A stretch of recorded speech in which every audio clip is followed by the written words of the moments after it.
बिस्मिल्लाहिर्रहमानिर्रहीम। शुरू अल्लाह का नाम लेकर जो बड़ा मेहरबान और निहायत रहम वाला है। अस्सलाम वालेकुम। आज हम बनाने जा रहे हैं कंडेंस मिल्क। इसमें हम डालेंगे 4 कप दूध, 2 कप हमारे पास चीनी है और ये बहुत आसानी से 30 मिनट में बन जाता है।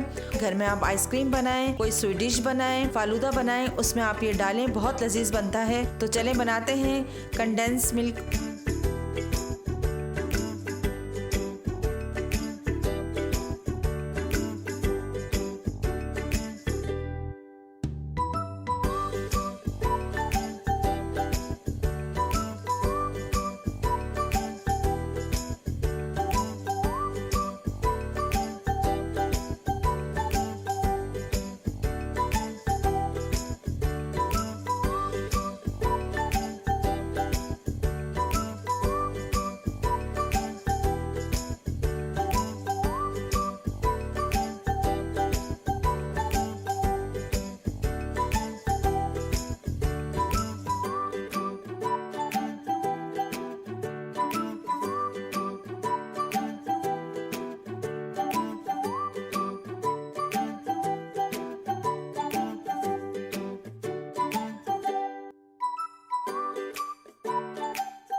कंडेंस मिल्क तैयार हो चुका है। देखने में बहुत शानदार है, खाने में बहुत लजीज है। आप अपने घर में स्वीट डिशेस बनाएं, उसमें डालिए और बहुत कम लागत लगती है इसमें। तो चलें बिस्मिल्लाह कीजिए, मेरे चैनल को लाइक कीजिए, सब्सक्राइब कीजिए, बेल आइकन पे क्लिक कीजिए। चलें मिलते हैं इंशाल्लाह अगली मज़ेदार सी रेसिपी पर। अल्लाह हाफिज।